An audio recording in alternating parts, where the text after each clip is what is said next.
Chicago in 1930 was a city divided. On the surface, it obeyed the law.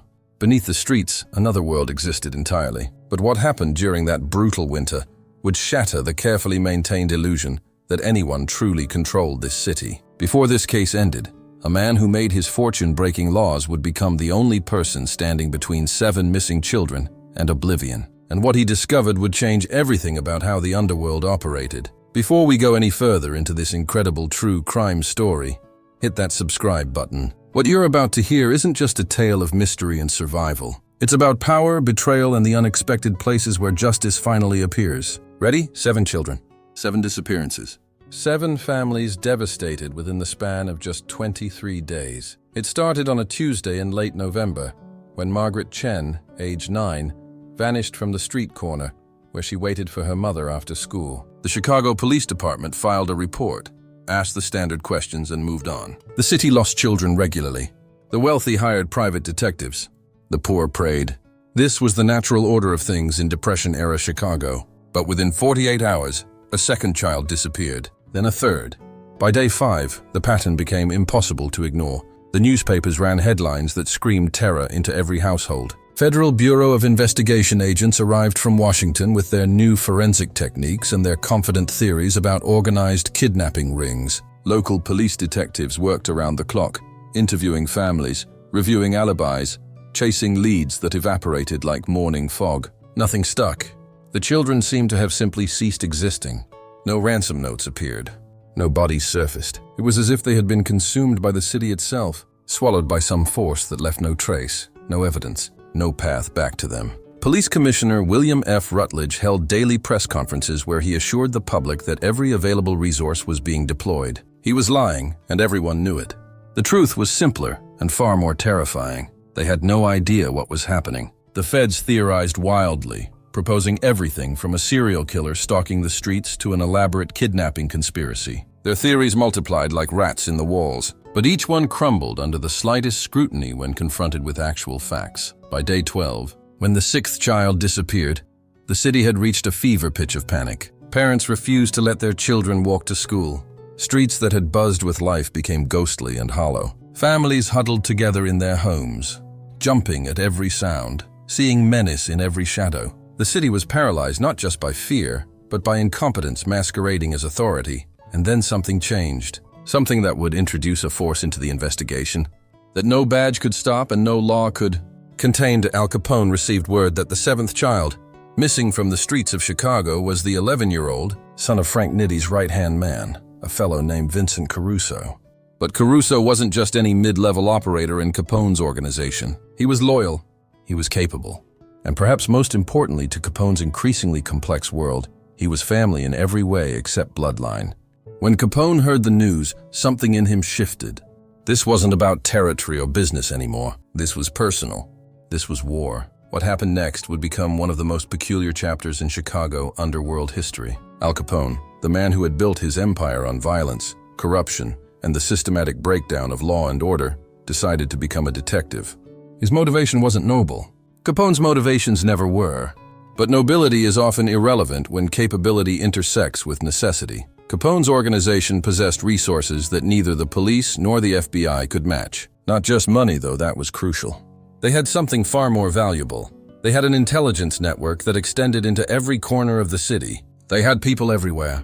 Informants in every precinct, every tenement building, every bar and brothel. Street-level hustlers who heard whispers. Waitresses who overheard conversations. Dock workers who saw things. Taxi drivers who knew which routes criminals used. It was a surveillance apparatus built not for protection but for control, and control requires total information. Capone ordered his most trusted lieutenant, Pete Carlisle, to assemble a team of investigators. Not murderers, not thieves. Actual detectives pulled from the ranks of his organization, men who had been private investigators before the prohibition money became too tempting to refuse. These were men with skills.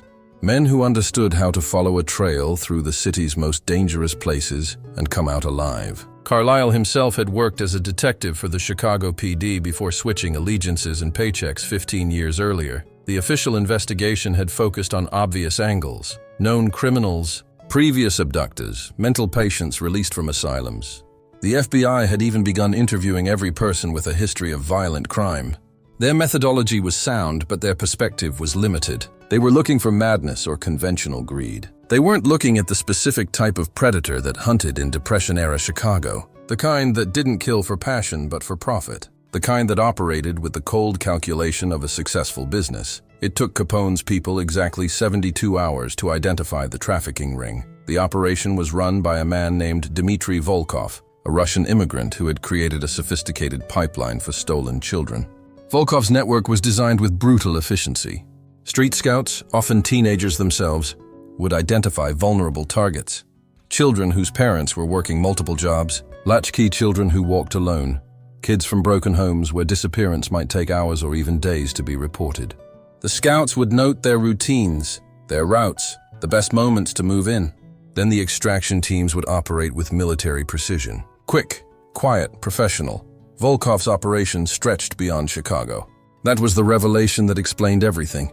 The children weren't disappearing into some basement dungeon in the city. They were being moved through a network that extended from Chicago to St. Louis to Kansas City, and ultimately to private institutions in 3 states. Places where wealthy people paid extraordinary sums for child labor that asked no questions. Factories, agricultural operations, institutions that required workers who couldn't fight back, couldn't run away, couldn't testify against their captors. The system was designed to be invisible, and it had been working because nobody in positions of authority wanted to look too closely. Capone's network provided something the official investigators couldn't. They had a presence in the underworld's communication channels. They knew which fences were moving product they shouldn't be.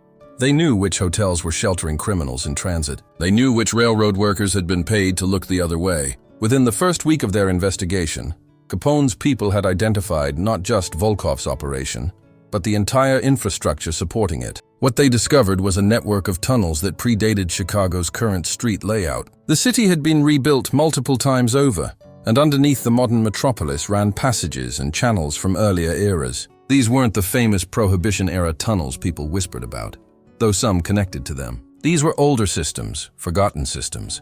Systems that the city's corruption had helped keep secret because they had uses. Those tunnels connected directly to a warehouse in the industrial district near the Chicago River. That warehouse was Volkov's staging area, the holding point before children were moved on to their final destinations. On a night in early December, Pete Carlisle led a team of 12 men through those tunnels. They came armed not just with weapons, but with information. They knew the guard rotations.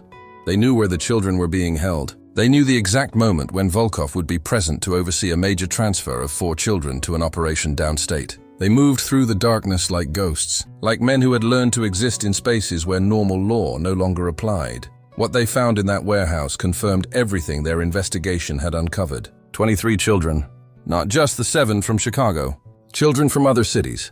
Children who had been missing for weeks, for months. And the 7 Chicago children, all of them alive, all of them terrified but physically unharmed. They had been scheduled to leave that very night, transported via a private train car. And within 72 hours, they would have been in 3 different facilities in 3 different states. The response was both swift and surgical. Volkov was arrested by federal agents the next morning when an anonymous tip sent the FBI directly to him. His organization crumbled within hours as Capone's people, using their vast network of connections, systematically ensured that every intermediary, every facilitator, every minor player suddenly found themselves with urgent business reasons to disappear from the Chicago area. Those who didn't disappear voluntarily received visits from Carlisle's men, conversations that were persuasive in their directness.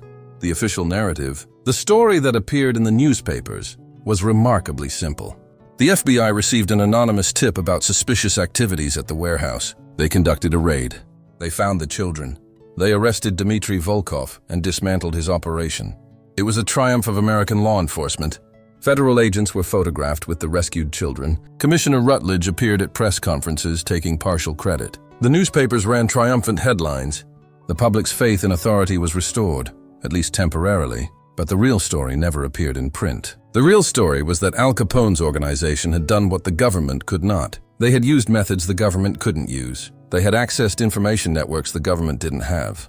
They had applied pressure in ways that official channels never could, and they had saved children. The profound moral ambiguity of that reality, that in a city where official law enforcement had failed utterly, salvation came from the underworld, was never acknowledged because it was never spoken aloud. 7 families had their children returned to them. The reunion scenes, filmed by local newsreels, showed parents weeping with joy. Children embraced so tightly it seemed they might never let go again. But what the cameras didn't capture was the visit that Al Capone received days later from Vincent Caruso, the man whose son had been saved. Caruso came to Capone's headquarters in the Lexington Hotel, sat across from him in the private office, and spoke words of gratitude that Capone brushed away with the casual dismissal of a man who had never expected thanks, and certainly didn't need it. What fascinated Capone was something else entirely. It was the realization that his organization had been useful in a way that transcended the normal calculations of organized crime. They had demonstrated that they possessed capabilities superior to official institutions. They had proven that in the absence of functional law, they could fill that void with something approaching justice. It was a lesson that would shape how certain operations ran in Chicago for the next several years. Dmitry Volkov was convicted of trafficking and conspiracy. He received a 20-year sentence, but he never served it. Within the federal prison system, Volkov suffered a catastrophic heart attack 6 months into his incarceration. The official cause of death was natural causes. The reality was more complicated, but those details remained locked in the silence that protected both the underworld and the law enforcement officials who understood they had been relieved of a problem they couldn't have solved themselves. The 7 children grew up. They carried the trauma of their experience, but they carried something else too. The knowledge that sometimes salvation comes from unexpected places. The system had failed them. The law had failed them. But people, acting outside the law, had saved them. That contradiction defines Depression-era Chicago better than any history book could. For Al Capone, the case reinforced his position in the city's ecosystem. He wasn't just a criminal. He was also someone who could get things done when nothing else worked. That gave him a different kind of power than money or guns could provide. It gave him the grudging respect of people who needed him to keep existing because he filled a void that would otherwise remain empty. That made him more dangerous than any amount of violence ever could. And it made him, in some paradoxical way, essential to the city's functioning. What happened to Pete Carlisle and his team? They continued their work. They became something new in the organized crime landscape. Specialists in information gathering and problem solving for the criminal elite. They operated in the spaces where official law couldn't reach, using methods that no badge could justify, creating outcomes that sometimes approached justice even when justice was never their official mandate. The Chicago Police Department never solved the case on their own. The FBI took credit for the rescue. But everyone who needed to know already understood the truth. And in a city built on corruption and secrets, that understanding was worth more than any official acknowledgement. It was worth everything.